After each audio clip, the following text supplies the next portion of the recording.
자, 웹 표준부터 간략하게 다시 설명 좀 할게요. 웹 표준이라는 건 우리가 제가 이제 HTML 첫 시간에 설명을 할 때 웹도 문서라고 했어요. 문서라는 건 안에 실제 내용이 전달이 쉽게 되게끔 짜놔야 된다고요. 제일 시작하자마자 제일 중요한 제목에 H1을 쓰는 것처럼 제목들의 위계도 잘 잡혀 있고, 그리고 표면 표대로 테이블을 쓰고, 리스트면 리스트, 동일한 중요도를 가지는 것들이 나열되면 리스트 태그를 쓰고. 그래서 웹 표준이라는 건 어쨌든 우리가 CSS를 작성하기 전에 HTML만 돼 있는 상태에서도 그 페이지의 웹 내용을 그대로 전달할 수 있게끔 짜놓는 게 HTML의 가장 기본적인 원칙이라고요. 여러분이 작성한 거에서 CSS가 없어도 내용을 온전하게 볼 수 있어야 된다고요. 그리고 태그는 어디에 쓰라고 다 쓰임새가 있어요. 그죠? 그 쓰임새대로 넣어줘야지 제목인데도 불구하고 diav을 쓴다거나 분명히 버튼인데 링크를 쓴다거나 간혹 그런 것들이 헷갈리는 경우가 있다고요. 페이지가 연결되는 건데 A 태그를 안 쓰고 막 버튼을 쓴다거나 지금은 이제 그런 경우가 잘 없지만 태그들의 쓰임새대로 하라는 거고요. 의미에 맞춰서 코딩을 하라는 게 웹 표준이었습니다. 그래서 그 내용을 묶어봤더니 이 페이지의 내용이 상단에 계속 나오는 거야 라고 하면 상단용 헤더라는 게 있고 내부가 있고 섹션이 있고 아티클이 있고 푸터가 있고 뭐 애드레스가 있고 그런 것들 의미대로 묶어주는 것까지 정확하게 넣어주는 게 필요하겠고, 다 작성한 건 당연히 웹에 W3C에서 만들라고 했던 원래의 형태대로 쓰임새대로 잘 했는지 웹표준 검사를 해야 된다라고 했습니다. 웹표준 검사에서 여러분이 주로 많이 틀리는 것들은 초반에는 태그를 열고 닫고를 안 하는 것들이 많고, 중반에는 아이디를 겹쳐 쓰는 게 많고, 중반 세 번째는 이제 HTML5에서 새로 생긴 태그들이 반드시 지켜야 되는 게 몇 가지 있었죠. 섹션 태그에는 바로 밑에 제목이 있어야 된다거나 그런 것들을 놓치는 부분이 많이 있었어요. 그리고 폼에서 라벨과 인풋이 반드시 쌍으로 연결이 되어 있어야 되는데 그런 부분이 미스되는 부분들이 주로 틀렸었습니다. 자, 웹표준은 그래서 웹표준 검사를 하면 되는데 문제는 웹 접근성이에요. 웹 접근성은 우리가 항목들을 일일이 확인을 해서 그 항목들을 지키고 있는지 아닌지 확인을 해줘야 된다고요. 웹 접근성의 항목은 가장 큰 대원칙은 여러분이 만든 사이트가 누구나 들어오더라도 내용을 볼 수 있게끔 해놔야 된다고요. 눈이 안 보여도, 듣지를 못해도, 움직이지를 못해도 여러분의 사이트의 내용은 그 사람들도 다 이해하고, 그게 만약에 쇼핑몰이면 주문까지 할 수 있어야 된다고요. 그게 웹 접근성이라고요. 그래서 웹 접근성의 대상은 기본적으로는 한국형의 웹 컨텐츠 접근성은 거의 70%가 시각장애에 초점이 맞춰져 있고요. 그 다음에 나머지는 기타 청각이나 또는 움직임이 좀 부자연스러운 분들한테 맞춰져 있습니다. 그래서 여기에서 시각장애가 가장 많고요. 그 외의 장애에는 뭐 저런 것들이 있겠습니다. 여기에는 모두 포함되어 있냐면 여러분이 컨텐츠를 많이 넣어서 웹에 내용을 보여주는데 그 내용을 읽을 시간, 여러분은 빠릿빠릿하니까 내용이 만약 100줄이 되더라도 읽는데 크게 오래 안 걸린다고요. 근데 조금 생각이 느린 분들은 읽는데 되게 오래 걸려요. 그 시간을 안 주고 다 자동으로 넘어가게 해놓으면 안 된다는 얘기라고요. 아시겠습니까? 그런 것까지도 포함을 해서 내용이 있고, 시각장애나 지체장애 저런 것들이 있다고요. 모니터를 볼 수 없다거나 색을 구별을 못한다거나 소리를 못 듣는다거나 손이 움직이기 힘들다거나 아니면 아예 못 움직여도 여러분의 웹페이지에는 사용할 수 있어야 됩니다. 자, 우리가 지금 사용하려고 하는 K, 그러니까 한국형 웹 접근성은 사실 W3C에서 만든 요 WCAG라는 지침을 그대로 가져왔어요. 웹 접근성 지침을 그대로 가지고 와서 자, 월드 기준으로는 레벨이 3개가 있습니다. AA, AA, AAA 해서 3개가 있고 위에서부터는 반드시 지켜야 되는 것부터 해서 지키면 좋은 것까지 3개가 있어요. 저것을 그대로 반영해 가지고 온 국내 웹 접근성 지침의 일례는 뭐 저런 것들이 있다고요. 그래서 하나하나 보려고 하는데 크게 몇 가지로 되어 있냐면 4가지 큰 대원칙이 있고요. 그 안에 13개의 지침이 있고 다 합쳐서 24개의 검사 항목이 있습니다. 여러분의 웹페이지는 다 만든 다음에는 저 24개의 검사 항목을 모두 통과해야 합니다. 관련 링크는 여기에 넣어놨으니까 나중에 확인을 하시고 하나하나부터 다시 한번 확인을 해보면 아까 장에는 저런 것들이 있다라고 했고요. 저거에 맞춰서 24개가 이렇게 있다고요.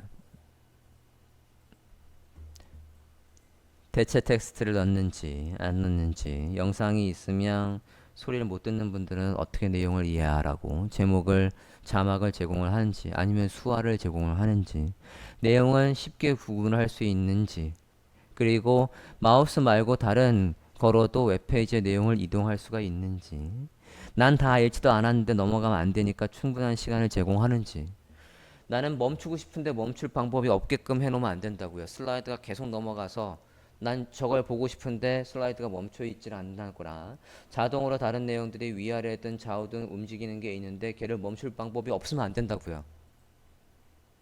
아시겠습니까? 영상이나 그런 것들도 소리나 그런 것들도 플레이가 되는데 멈출 방법이 있어야 된다고요. 반드시 사용자가 의도에 따라서 반드시 컨트롤할 수 있는 영역이 있어야 돼요. 그런 것부터 해서 가독성, 뭐 레이블, 문법 이런 거 해서 24가지가 있다고요. 24가지를 다 설명할 거예요. 여러분이 아는 내용들도 있고 그런 것들은 빠르게 넘어갈 겁니다. 첫 번째 511 대체 텍스트입니다. 자, 대체 텍스트는 왜 필요하냐면 우리의 내용들은 우리는 눈으로 봐서 알지만 글씨들은 눈으로 읽을 수 있지만 눈으로 못 보는 분들은 소리로 들을 거 아닙니까? 그죠? 소리를 들으면 소리로 듣는 프로그램이 있다고요. 그냥 다 통칭해서 스크린 리더라고 하고 국내에는 센스 리더라는 프로그램이 아마 유명한 걸로 알고 있습니다. 그래서 그 프로그램을 설치를 하면 모두도 여러 개 있는 걸로 아는데 어쨌든 웹페이지의 내용을 쭉 읽어준다고요. 자, 그런 것들이 읽을 수 있게끔 제공을 해주냐 이거죠. 이미지든 인풋이든 태그에는 어, 이미지나 영상이나 오디오가 안 나오면 그걸 대신해서 보여줄 이미지 텍스트가 있어야 됩니다. 배경으로 쓰는 거에는 당연히 IR 기법이라고 해서 이미지 리플레이스먼트라고 해서 우리가 자주 쓰는 로고에 자주 쓰는 방식대로 되어 있으면 당연히 텍스트를 넣어줘야 되는 거고. 그래서 위에 거부터 보면 자, 맨 위에 지금 상품평이라는 이미지입니다. 이미지가 있어요. 요거 오류 사례라고 나와 있다는 얘기는 틀렸다는 얘기입니다. 왜 틀렸냐면 지금 상품명이잖아요. 우리는 눈으로 읽어서 상품명이라는 거 알지만 얘를 귀로 듣는 분들은 여기 있는 요거를 아까 스크린 리더라는 프로그램이 읽어줄 거라고요. 틀렸다고요. 다르잖아. 그림은 상품평인데 설명은 신구 상품평이라고 돼 있으면 안 된다고요. 완벽하게 100% 일치하게 해놔야 된다고요. 똑같이. 이렇게 얘 같은 경우야 뭐 뉴라는 아이콘이니까 당연히 그냥 뉴라고만 쓰시면 되겠고 됐습니까? 그 다음에 얘도 보면 요거 이미지입니다. 이미지인데 샌들이죠. 샌들이 플랫 샌들 해서 9,900원 오늘만 특가라고 되어 있는데 알트에다가 그냥 이렇게만 써놓으면 절대로 안 된다고요. 그러면 저 스크린 리더가 쟤만 읽고서는 이게 도대체 뭔지 어떻게 아냐고요. 저 소리를 듣고 아 저거 사야지라고 해야 되는데 사지도 못하죠. G마켓이라고 나오는데. 이해됐습니까?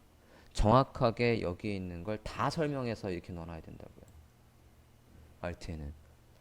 우리가 무심코 지나가는 알트는 굉장히 세심하게 써놔야 돼요. 이미지의 설명을 완벽하게 넣어놔야 된다고요. 됐습니까? 그 다음에 기사 같은 것도 얘가 지금 이미지지 않습니까? 이 이미지가 들어왔는데 이 이미지도 타이틀에 맞춰서 얘가 뭐에 누가 제공하는 거다라고 해서 상세하게 넣어줄 필요가 있다고요. 이건 이미지 소스로 들어오는 거고 우리가 배경으로 넣는 것들이 있죠. 배경 여기에 지금 노티스라고 해서 배경을 넣어놨는데 안에 아무것도 없다고요. 비어 있어요. 이래버리면 스크린 리더가 얘를 못 읽죠. 그죠? 그럼 사용자는 우린 눈으로 봐서 이 내용이 뭔지 알지만 시각장애인 분들은 이 내용이 뭔지 모르고 그냥 지나갈 거라고요. 안 된다고요. 이 안에 그래서 반드시 텍스트를 써주죠. 이런 식으로 반드시 텍스트를 써줘야 된다고요. 저 텍스트는 우리가 필요한 게 아니지 않습니까? 그래서 우리가 여기다 뭐 해놔요? 텍스트 인덴트에서 멀리 보내버리고 백그라운드를 쓰고 있죠. 그게 IR이었다고요. 이미지 리플레이스먼트에서 그렇게 보내놓는 게 필요하겠다고요. 얘도 마찬가지 정확하게 내용을 넣어주고 있고 배경은 저 디자인되어 있는 배경을 쓰고 있고요. 자, 그 다음에는 자막을 제공을 해야 됩니다. 동영상에 있다라고 하면 그 동영상에서 말소리가 나오고 있다라고 한다면 반드시 제목을 자막을 다 넣어줘야 돼요. 지금 얘 4분 3초짜리인데 설명은 한 줄뿐이 없어요. 4분 3초 동안 저 말만 계속했을 리가 없잖아요. 안 그래요? 안에 내용을 다 써줘야 된다고요. 이런 식으로 안에 내용을 다 써줘야 된다고. 이렇게 써주거나 또는 어떻게 줘야 돼요? 수화를 제공을 하거나 또는 어떻게 해야 됩니까? 아이고. 또는 어떻게 해야 돼? 언어도 다르게 해서 보여주면 훨씬 좋죠. 그죠? 수화를 보여주든가. 그렇게 하고 그리고 여러분이 가장 신경을 안 쓰는 부분이 이 부분입니다. 색에 무관한 컨텐츠. 색으로 구분만 해놓으면 색을 못 보는 분들은 그건 그냥 똑같은 네모세모라고요. 구분이 안 될 거라고. 무슨 얘기냐면 지금 여기에 네모로 해서 하루 종일과 오후와 이렇게 구분을 해놨어요. 일정을 구분을 해놨는데 저거 색깔을 구분 못하는 분은 그냥 똑같은 사각형이라고요. 또 어떤 케이스도 있겠냐면 여기에 남녀 구분해서 그래프가 있습니다. 파란색, 빨간색에서 남녀를 구분을 하겠대요. 색깔을 구분 못하는 분은 그냥 긴 짝대기, 작은 짝대기라고요. 어떤 게 남자였는지 어떻게 합니까? 그치? 이런 것들은 그럼 어떻게 해줘야 돼? 모양을 아예 바꿔줘야죠. 색으로만 구분할 수 있는 게 아니라 모양으로도 구분할 수 있게 해놔야 된다고요. 그게 색과 무관한 컨텐츠를 인식하기 좋게 해줘라 라는 웹 접근성의 항목의 일부입니다. 명확한 지시사항 제공이라는 부분을 볼게요. 자, 일단은 오류 사례를 보면 우측의 보안 등급을 참고해서 안전한 비밀번호를 변경하세요 라고 나왔는데 지금 이 화면에서는 우측에 아무것도 없어요. 우측에 보안 등급을 참고하라는데 보안 등급이 없다고요. 그런 식으로 되어 있으면 안 되고 왼쪽에는 지금 비밀번호 특수문자를 추가해서 사용하면 기억하기도 쉽고 어쩌고저쩌고 해서 나와 있고요. 비밀번호가 여기서는 이것도 바람직한 사례라고 나오는데 좀 더 바람직한 사례는 비밀번호에서 자리는 몇 개, 특수문자는 몇 개, 소문자는 몇 개. 제가 그 어딥니까? 메일침프에서 보여드렸던 것처럼 그렇게 되어 있는 게 가장 완벽해요. 그죠? 메일침프에서 제가 요거 설명을 할 때 여기 비밀번호에서 제가 지금 소문자 하나 쳤다고요. 그러면 바로 당신은 지금 소문자 하나 쳤어요. 여기 지금 이 5개의 규칙을 준수해야 된다라고 나온다고요. 특수문자 하나 쳤고요. 대문자 하나 쳤고요. 8개 이상 해라니까 8개 넣었고요. 숫자 하나 있어야 된다니까 숫자 하나 넣었다고요. 이런 식으로 실시간으로 피드백을 주는 것까지 가는 게 좋겠다고요. 그래서 우리가 jQuery를 이용해서 다양한 피드백을 구현하는 방법을 배웠습니다. 순수하게 스크립트를 구현하는 것도 배웠고 클리브.js라는 걸 이용해서도 해봤고 그러니까 여러분 거에도 제대로 잘 적용이 되어 있어야 되겠다고요. 자, 명확한 지시사항을 보고 있고 자, 얘는 오류 사람이다. 오른쪽에 찾아보기 버튼을 클릭해서 뭔가 첨부를 하래요. 근데 찾아보기라고 안 나오고 지금 보면 파일 선택이라고 나오고 있다고요. 이 파일 선택이라고 나오는 저 글씨는 우리가 못 바꿔요. 이게 버튼의 타입을 파일로 하면 자동으로 나오는 거라고요. 요 글씨가. 어쨌든 이 글씨랑 이 글씨랑 맞춰놨어야지. 하단에 파일 선택을 눌러서 업로드 해주세요 라는 식으로 정확하게 표현을 해놨어야 된다고요. 다음. 자, 그 다음에는 얘 지금 보면 소리를 듣고 달력에 써있는 달을 찾아주래요. 소리를 못 들으면 어떡하라는 겁니까? 그죠? 아무것도 못하죠 여기에. 그러니까 그거 말고도 다른 방법을 제시를 해줘야 된다고요. 그게 바람직한 게 이런 것들이죠. 여러분 캡차 사람임을 증명하는 거. 구글에서는 사람임을 증명하면서 뭐 버스가 있는 걸 체크를 한다는 등 그렇게 나오는데 얘는 요거 글씨로 나와 있는데 이 글씨를 못 보는 분들은 뭐로? 소리로 듣잖아요. 소리로 듣게끔 반드시 돼 있어야 된다고요. 그래서 소리 듣고 여기다 타이핑을 할 거라고요. 이렇게. 그 다음에 대비도 굉장히 중요합니다. 자, 오류 사례를 보고 있고요. 여러분은 여기에서 대부분 다 읽을 수 있겠지만 지금 저 장애가 질환이 있는 분들은 저 글씨를 읽기가 되게 불편하다고요. 이런 것들. 그래서 얘를 바람직하게 바꾸는 방법은 색 대비의 기준이 있어요. 4.5 대 1이라는 기준이 있다고요. 그걸 넘어야 돼요.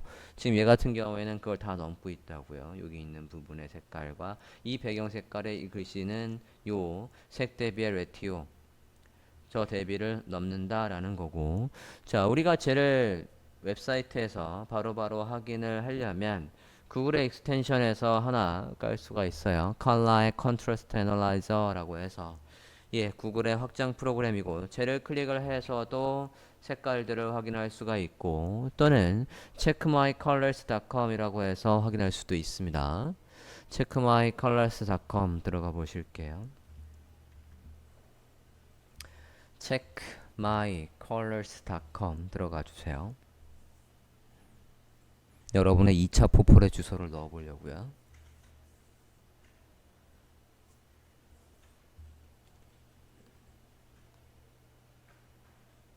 checkmycolors.com 들어가 주십시오. colors의 URS입니다. 영국식으로 되어 있어요. 그냥 U 빼먹지 마시고. 넣으셨나요? 들어가셨습니까? 저도 들어가 볼게요. 자, 여기 주소 입력하는 부분에다가 여러분의 2차 포폴의 주소를 한번 넣어 보시죠.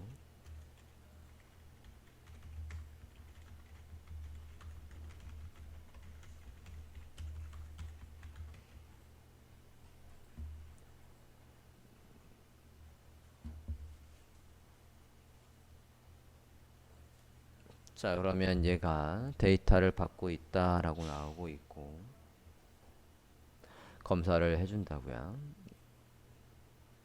그래서 몇 번째의 대비가 틀리다라고 하면 X로 나올 거예요. 어, 정확하진 않지만 얘가 일부 내용이 없는 부분에도 이렇게 검사를 해서 보여주고 있는데 일단 검사를 해보셨습니까? only 에러만 보면 여기는 full report, only error. 그래서 여기에 지금 틀렸다는 부분을 보면 제가 이제 대비를 바꿔보면 지금 바꾼 대비 컨트라스트는 굿이야 라고 해서 여기에 레티오가 나오고 있어요. 있습니까? 여기 클래스명도 어디라고 해서 이런 식으로 나오고 있으니까 해당 부분에 가서 배경 대비 글씨의 색깔이 대비가 4.5 이하라고 한다면 그 부분은 수정해야 된다고요. 오케이? X라고 나와 있는 부분들은 다 확인을 해 보시기 바랍니다. 그래서 그 대비를 올려줘야 돼요.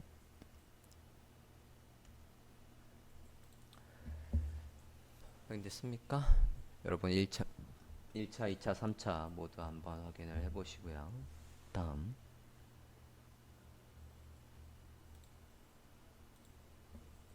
자, 그 다음에는 사이트에 들어오자마자 우리가 첫 페이지에 동영상을 넣는 경우가 많죠. 여러분이 2차에서 대부분 그렇게 했는데 동영상은 반드시 소리가 없어야 돼요. 딱 사이트에 들어왔을 때 소리가 나고 있으면 화들짝 놀랄 거라고요. 소리로 듣고 있던 사람이. 메뉴를 소리로 듣고 다 해야 되는데 계속 소리가 나오고 있으면 안 된다고요. 그리고 그 소리는 만약에 영상이 있는데 영상이 사용자가 클릭을 해서 플레이를 했으면 반드시 멈출 수가 있어야 돼요. 자동으로 멈추게끔 되거나 어쨌든 사용자가 오디오나 비디오를 컨트롤할 수 있는 게 있어야 합니다.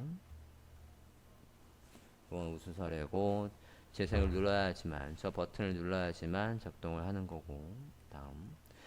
자, 그 다음에 여러분 사이트에도 얘가 안 돼 있는 경우가 꽤 있을 거예요. 키보드를 이용해서도 메뉴가 다 이동하는지 봐야 돼요. 키보드에 탭탭탭탭을 눌렀을 때 링크들마다 표시가 되고 있냐고요.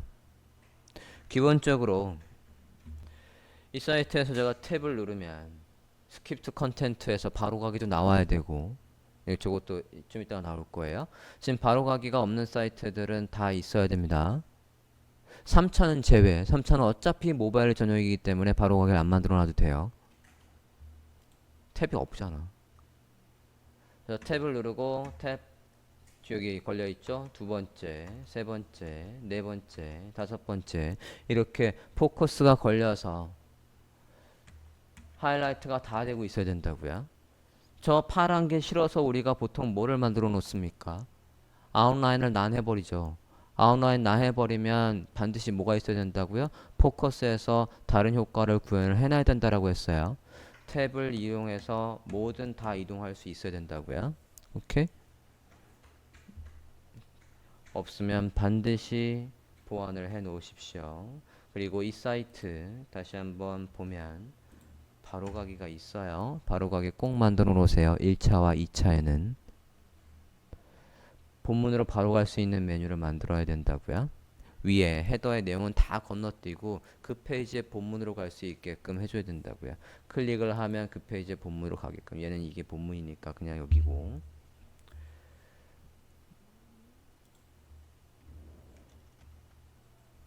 키보드로도 모든 내용을 이동할 수 있게끔 해 놓으라는 거고요. 다음. 자, 키보드에서 자, 지금 여기에 입력창이 있대요. 뭐 메시지를 입력하는 창이든 견적을 일하는 창이든 입력창이 있고 여기에서 탭을 누르면 밖으로 나가야 돼요. 밖으로 나가고 어디로 가야 되냐면 만약에 이게 메일을 보내는 거면 메일 보내기의 버튼 위치로 가야 된다고요. 탭을 눌렀을 때 이동이 컨텐츠의 순서대로 돼 있어야지 거꾸로 가게끔 해놓으면 안 된다고요. 바람직한 건 여기에서 여기로 바로 와야 되는데 여기서 탭을 누르면 여기로 와야 된다고요. 보낼 수 있는 곳으로. 그것들 얘기하는 거고요. 얘도 마찬가지입니다. 초점 이동도 같은 내용이에요. 볼게요. 초점 이동 저거 포커스를 우리가 풀어놓으면 반드시 아까 좀 전에 제가 탭을 눌러서 이동을 할 때에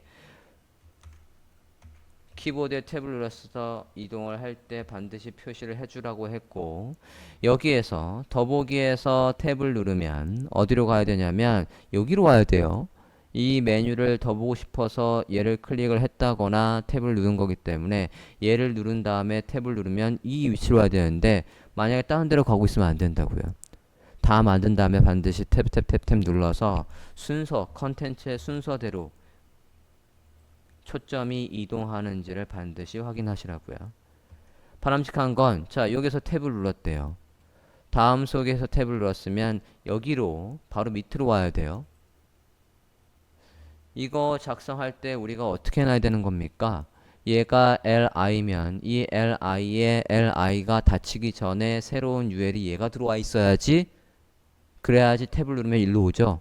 만약에 이런 디자인에서 이거 li 다음에 그 다음에 li 여기 이것들을 묶어주는 걸 하나 만들고 얘를 따로 만들어 버리면 안 된다고요. 왜? 초점 이동이 여기에서 일로 이동을 할 수가 없잖아요. 그죠? 우리는 이거는 서브 메뉴니까 li에 새로운 li ul을 넣어주는 건 계속 강조를 했었습니다. 그 다음 뭐냐면 응답 시간입니다. 아까 내용을 빨리 못 읽는 분이 있다고 했어요. 보통 어디에서 많이 하냐면 애누리나 또는 다나와나 이런 것들은 옛날엔, 지금은 바뀌었습니다. 지금은 바뀌었는데 가격 비교하는 사이트에서 우리가 가격을 비교했다고요. 그러면 거기에서 해당 클릭, 해당 샵으로 가려고 치면 거기에 나와 있는 우리가 애누리나 다나와에서는 해당 쇼핑몰과 그리고 가격 비교해주는 사이트하고는 전혀 무관해요. 그러니까 해당 사이트에서 산 거의 문제점은 이 사이트와 관련이 없다라는 그런 주의사항을 쭉 보여주고 있는데, 이 주의사항이 다 읽기도 전에 자동으로 넘어가 버리면 안 된다고요. 옛날엔 그랬어요. 다 읽지도 않는데 여기쯤 읽고 있는데 넘어간다고요. 못 읽었잖아. 사용자가 읽을 시간을 줘야 된다고요. 또는 멈출 수 있는 기능을 줘야 된다고요. 이해됐습니까? 이것들이 뭐 은행 같은 경우에 연장하기 저런 것들이 잘 돼 있죠. 다음. 자, 그 다음에 정지 기능을 제공하는 게 있어야 돼요. 자, 우리가 슬라이드 같은 걸 만들면 또는 뉴스를 보여주는 부분을 만들면 자동으로 넘어가게 해놓는 경우가 꽤 많아요. 여기 이 부분을 보시면, 자, 얘는 자동으로 이 컨텐츠들이 일정 시간마다 교체가 된다고요. 난 보지도 않았는데 지금 얘를 보려고, 얘를 보고 아 이것도 있네 이것도 있나 하는데 또 고쳐진다고요. 새로 자동으로. 다 읽지도 않았는데 자동으로 고쳐지면 안 된다고요. 뭐가 있어야 돼요? 멈출 수 있는 방법이 있어야 된다고요. 슬라이드도 마찬가지예요. 마우스를 올리면 멈춘다거나 또는 멈춤 버튼이 아예 나와 있으면 더 좋고요. 그래서 BX 슬라이더나 다른 슬라이드에 멈춤 기능이 있다고요. 없으면 우리가 만들어야 되는 거예요. 마우스를 올렸을 때 타이머를 하나 만들고 그 타이머를 꺼야 된다고요. 셋 인터벌에 클리어 인터벌 해가지고 꺼주는 거 작성을 해줘야죠. 자동으로 넘어가는 게 좋네 라고 해서 그냥 둘 게 아니라 반드시 멈추는 기능이 있어야 됩니다. 그 다음에는 지나치게 빠르게 깜빡이는 게 있으면 안 됩니다. 그러면 그걸 보고 있는 분들이 간혹 발작을 일으킬 수 있어요. 이 PDF는 오픈할 거고요. 정말로 다른 정신 세계를 보고 싶으면 저걸 링크를 클릭해서 잘 봐요.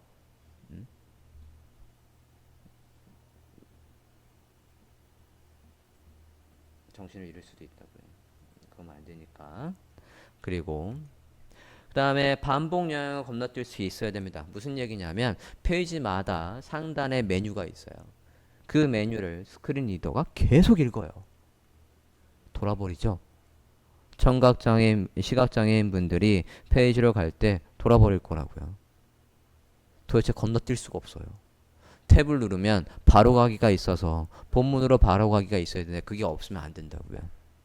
좀 전에 말했던 것처럼 1차, 2차에 지금 없는 분들 되게 많아요. 1차인가 2차인가 한 분만 적용했던 걸로 기억을 합니다. 바로가기 다 만들어 주세요. 바로가기의 디자인은 크게 필요 없어요. 넘어갈 수가 있으면 된다고요. 바로가기의 디자인은 누구만 봐요? 청각장애인한테만 필요한 거니까 디자인을 예쁘게 해봤자 그 양반들은 못 봐요. 기능만 있으면 된다고요. 그러니까 심플하게 바로가기의 기능을 만들어 주시면 좋겠습니다. 그래서 바로가기가 다 있어요. 다음이든 네이버든 다 있다고요. 해당 사이트에 가서 탭을 눌러 보시면 알 것 같습니다. 다음 사이트에 와 있고 제가 탭을 눌렀어요. 탭. 기본적으로 이 사이트는 검색이 가장 중요하니까 검색에서 포커스가 걸려 있어요. 탭. 검색 키보드로 할 수 있는 거 탭 검색. 그 다음에 주요 서비스에 바로 가기가 나오고 있다고요. 한 4번 누르니까 나오네요. 바로 가기가. 됐습니까? 탭 누를 때마다 여기에 바로 가기가 바뀌고 있습니다. 됐습니까? 그럼 유익한 정보 바로 가기 누르면 그리로 바로 가는 거라고요. 이렇게 돼 있어야 되겠어요.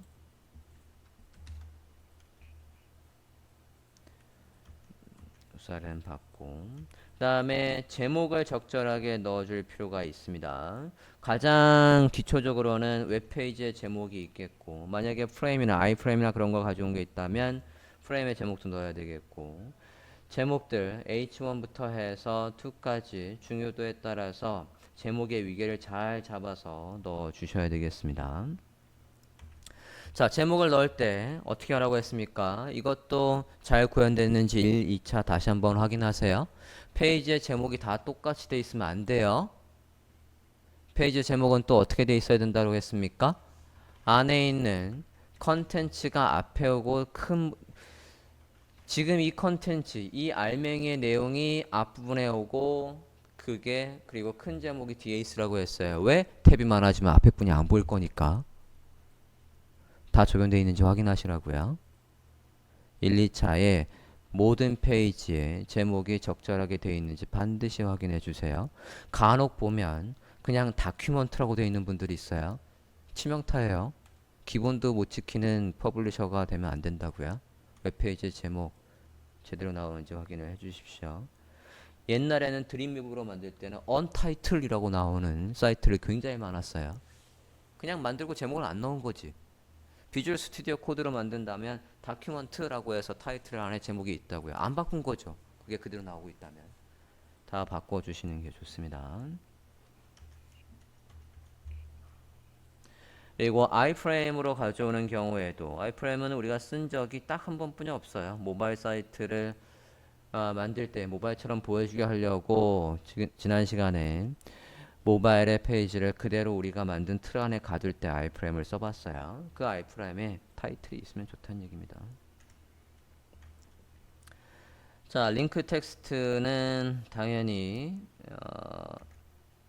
있고요. 이거 할 때도 주의점이 있습니다.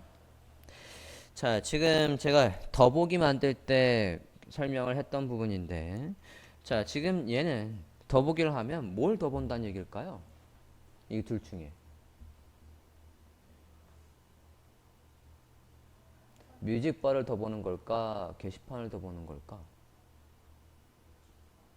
명확하게 구분이 없어요. 이거 클릭하면 여기가 또 나올 거 아니야. 이거 탭일 거 아니에요, 탭. 뮤직바를 누르면 뮤직바의 리스트가 나오는 거고 게시판을 누르면 게시판의 리스트가 나올 거 아닙니까? 그럼 도대체 이 더보기는 뭘 더 보는 거냐고요. 여러분 거에도 더보기가 있을 때 정확하게는 뭐라고 해줘야 돼요? 얘 같은 경우에는 이거 둘을 합쳐놓은 게 있더라면 댓글에 베스트를 더보기라고 하든가 정확하게 있어야 된다고요. 그리고 더보기가 만약에 이것도 예 설명할 때 했었지만 이 HTML에서 이 더보기는 어디 있을까요? 제목 옆에 있을까? 리스트 뒤에 있을까? 제목 옆에 있어야 돼요? 리스트 뒤에 있어야 돼요? 저 더보기 어디 있어야 되냐고요. HTML 짤 때 이 더보기 어디 있어야 되냐고요. 리스트 뒤에 있어야 돼요. 제목 옆에 있으면 안 된다고요. HTML 짤 때 디자인에서 이렇게 순서대로 나와 있다라고 해서 이거 옆에다 쓰시면 안 된다고요. CSS가 없어도 그 페이지에 온전하게 내용을 다 전달할 수 있어야 된다라고 했다고요. 더 본다는 얘기는 뭐예요? 리스트를 본 다음에 더 봐야지. 리스트를 보지도 않았는데 더 보게 있으면 안 된다고요. 그건 뒤에서도 얘기를 할 거예요. 요것도 틀리신 분들이 있으면 안 되겠습니다. 다음 언어 표현입니다. 우리가 닥타입 다음에 가장 중요하게 생각했던 게 랭귀지예요. 랭귀지가 본문 안에 있는 주 내용이 뭐냐라는 게 기본이었고요. 그래서 한국어다라고 하면 language의 KO라고 해서 HTML5에서는 저렇게 쓴다라고 했습니다. 본문 중간에라도 언어가 바뀌는 게 있다라고 하면 반드시 어떻게 해줘야 돼요? 그 안에서 언어를 다시 써줘야죠. 만약에 이호라는 게 차이니즈 아니지 않습니까? 그래서 차이니즈라고 해줘야지 저걸 이호라고 안 읽고 니하오라고 읽어준다고요. 뭐가? 스크린 리더가. 다음에 사용자가 요구하지도 않았는데 사용자가 의도하지도 않았는데 페이지가 바뀐다거나 영상이 플레이 된다거나 새 창이 뜬다거나 초점이 바뀐다거나 그러면 절대로 안 돼요. 모든 웹페이지의 기능들은 사용자가 컨트롤할 수 있어야 됩니다.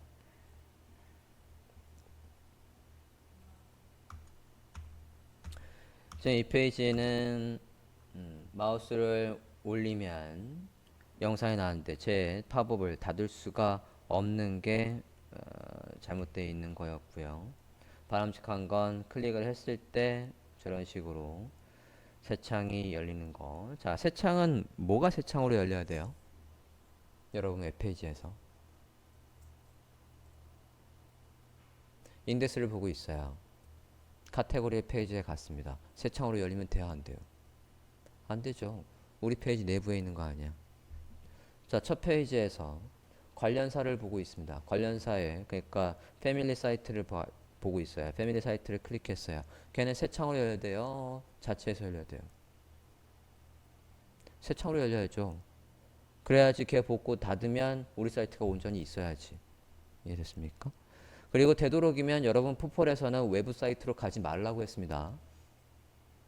간혹 보면 쇼핑몰에서 상품 구매하면 실제 쇼핑몰로 연결을 해놓는 분들이 있는데 아니라고요. 그 사이트는 여러분이 만든 게 아니잖아요. 그죠? 여러분이 만든 거에서만 보여줄 수 있게끔 짜놔야 된다고요. 자, 그리고 사이트에 지금은 이제 이런 사이트들 없습니다. 왜? 팝업이 다 막혔으니까. 그죠? 대부분의 브라우저는 팝업을 자동으로 띄우지 않게 되어 있습니다. 요 화면은 다 창이죠. 팝업을 띄웠어요. 자, 팝업을 띄울 거였으면 바람직한 건 팝업 자리를 아예 웹페이지에 공간을 할애해서 거기에서 롤링을 해서 돌아가게 하든 그렇게 표현을 해주는 게 좋아요. 정말로 팝업을 띄우고 싶으면 어떻게 하면 돼요? 우리가 수료생의 포트폴리오에 보면 팝업이 있어요. 열자마자 이 사이트는 포트폴리오용으로 임시로 만든 거니까 제발 태클 걸지 말라는 팝업이 있다고요. 또는 채용과 관련해서 문의가 있으면 이메일, 연락처 그런 것들을 남겨놓은 팝업이 있는데 그게 어떻게 만들었어요? 창을 띄우는 게 아니라고요. 요소를 붕 띄워놓고 픽스드든 앱솔루트든 붕 띄워놓고 사용자가 X 버튼을 클릭하면 닫게끔 해놓는 거라고요. 기존 수료생들의 보폴 다시 확인을 하시고 여러분 거에 지금 팝업이 없는 분들이 꽤 많습니다. 나중에 문제 소지가 있을 수 있어요. 정말로 리뉴얼한 사이트보다 여러분께 훨씬 더 잘 만들었으면 리뉴얼 그 대상의 사이트에서 여러분한테 직접 연락을 할 수도 있다고요. 안 내려? 라고 해서 우리 사이트보다 당신께 검색이 더 잘 되면 안 된다고요. 여러분께 검색이 잘 되는 케이스도 있다고요.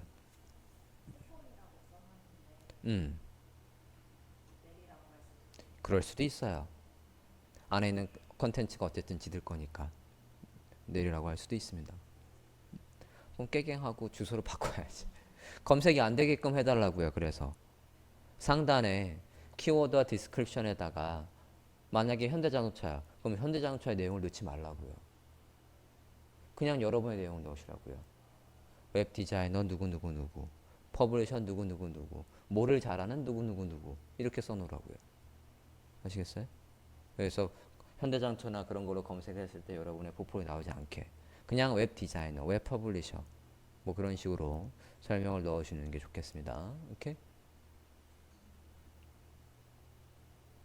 그런 케이스가 있었기 때문에 그러는 거라고요. 네, 얘기했잖아요. 한 2번 정도 있었다고. 다음 사용자의 요구에 따라서 하는 거고. 자, 아까 더보기 얘기가 이 얘기입니다. 컨텐츠의 선형화. 선형이 아니고 자, 디자인상에서 더보기가 분명히 여기에 있어요. 공지사항 옆에, 제목 옆에 있다고요. 그러면 HTML 짤 때 이렇게 짜면 되겠냐고요. 이거 지금 CSS를 없앤 상태예요. 얘는 CSS가 있는 상태. 설마 이렇게 지금 해놓은 분들 없죠? 이렇게 돼 있으면 안 돼요.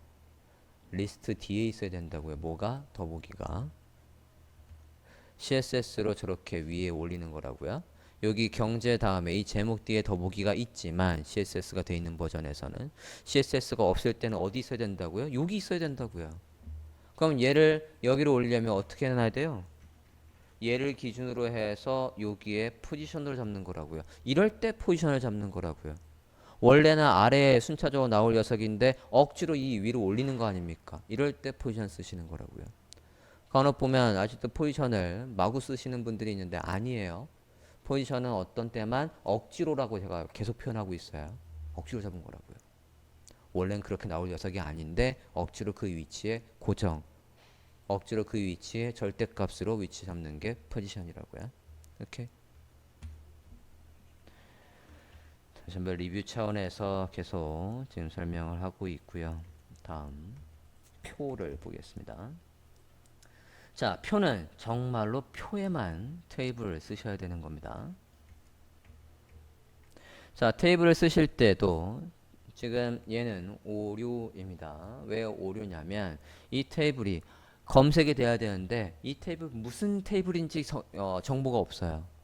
그냥 tr, td라고 해서만 칸에 데이터가 있을 뿐이지 얘는 그 외에 정보를 하나도 안 준다고요. 뭘 안 주고 있냐면 이 표는 무슨 표이며 이 표의 머리는 어디고 이 표의 몸통은 머리고 이 표에 만약에 발 부분, 끝 부분이 있다라고 하면 걔는 어디고 라는 게 있어야 된다고 정확하게.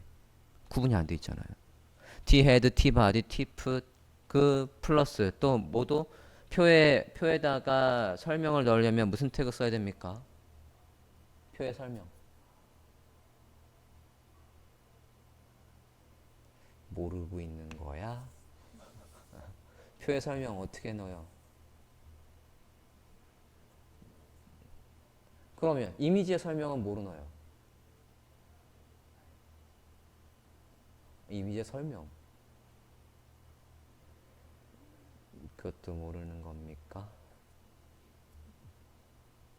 오디오의 설명, 비디오의 설명, 이미지의 설명, 테이블의 설명은 다 똑같은 태그를 씁니다.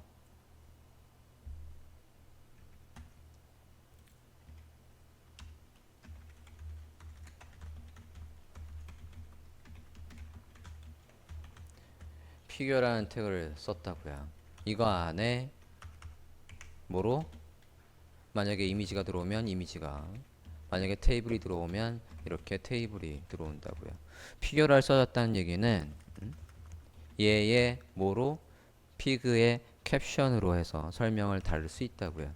어떤 태그로? 피그의 캡션. 이게 HTML5에서 정식으로 얘한테다가 설명을 다는 방식이라고요. 이 안에 설명이 길고 그 설명도 제목과 내용으로 구분이 된다라고 한다면 여기 안에 제목과 내용이 들어오면 된다고요.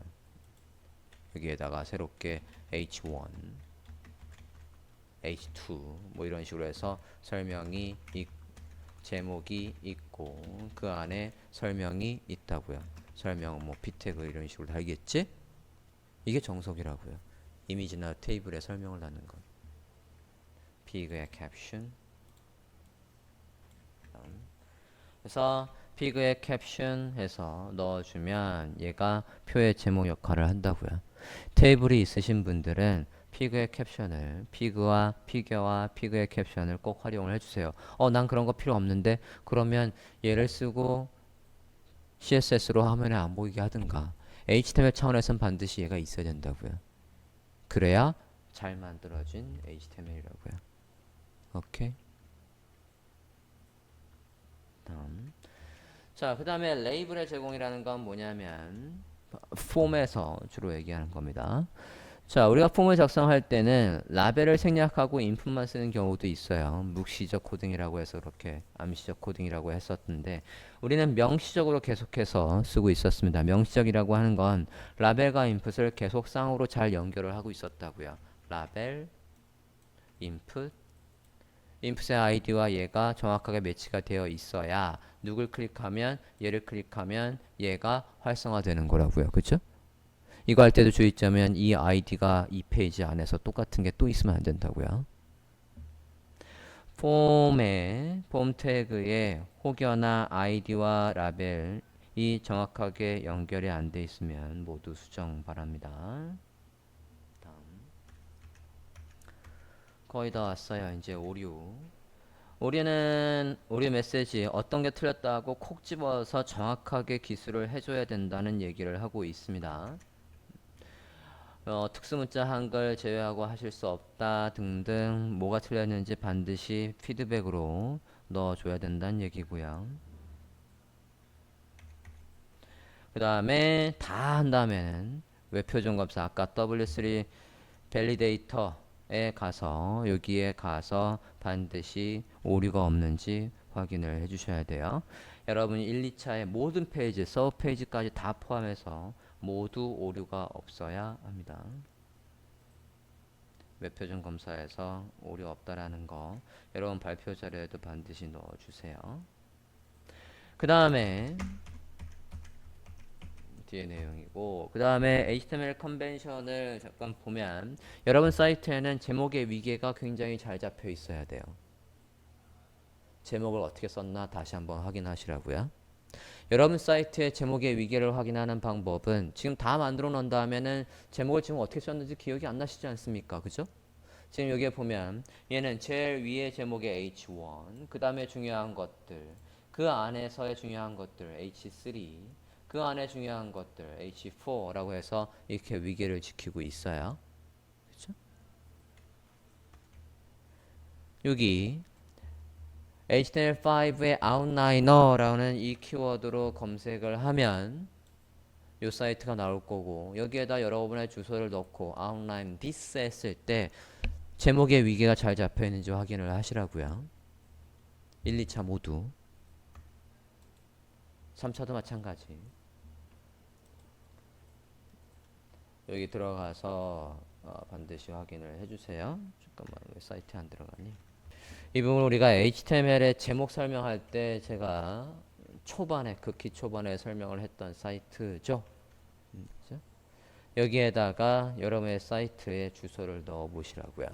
그랬을 때에 위계가 내가 생각한 거대로 돼 있는지 확인을 하시는 게 좋다고요.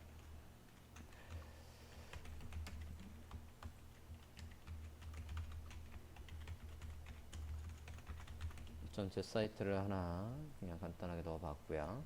사이트 맨 위에 로고 있고 그 안에 이런 식으로 위계가 잡혀 있대요.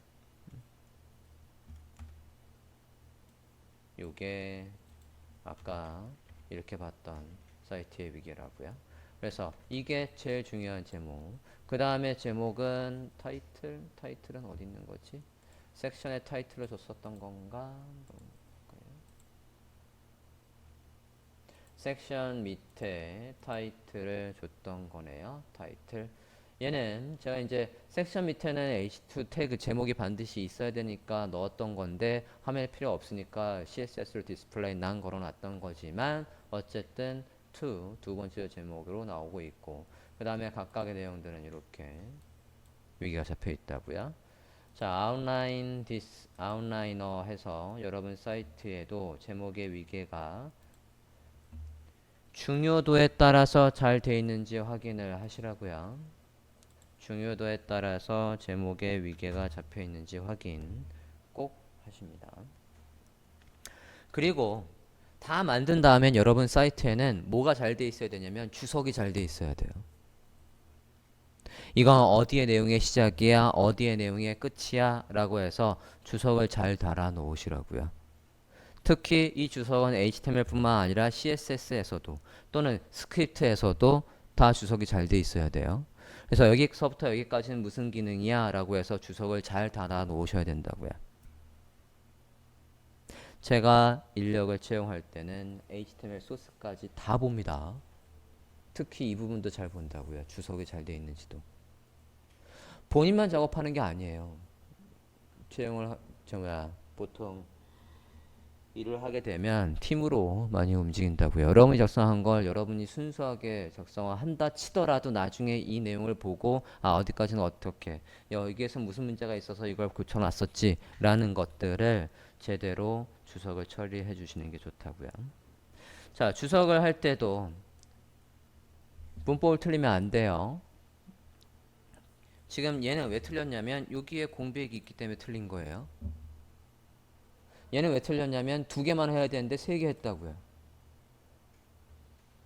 하이픈을 두 개만 해야 되는데 틀렸다고요. 얘는 왜 틀렸어요? 여기 공백이 있지 않습니까? 틀렸다고요. 주석 처리 잘 돼 있는지 확인. 주석도 잘 넣었는지 확인. 여기에 세 줄, 네 줄 막 이렇게 막 넣는 경우도 있는데 그러면 안 된다고요. 아시겠습니까? 주석이 되긴 해요. 틀린 거라고요. 근데 문법이 이렇게도 이렇게. 자, 그리고 마지막으로 확인할 거는 이제 이 부분도 마지막으로 확인을 해주세요. 아이디나 클래스명이나 랩, 위드와 하이트 뭐 그런 걸 쓰고 있는데 이게 위계라고요. 태그에서 만약에 A 태그야. A 태그에 클래스명을 넣어요. 아이디도 넣어요. 그럼 둘 중에 누가 먼저 나와야 돼요? 아이디가 먼저 나와야 된다. 이 순서가 있다고요. 물론 이걸 틀려도 웹페이지에 구현되는 건 전혀 상관이 없지만 그래도 이 순서대로 우선순위가 있으니까 나오면 이 순서를 지키는 걸 고려해 보십시오. 오케이?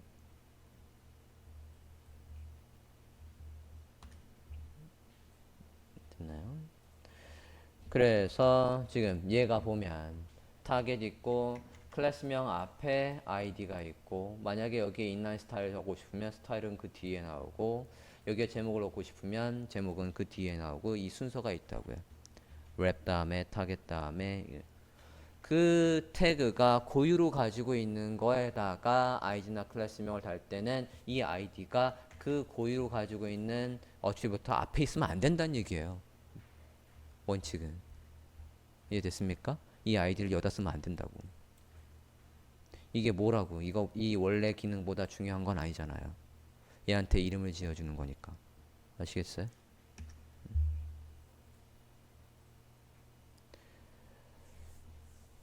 여기까지가 24개의 지침을 모두 설명을 했습니다. 되었습니까?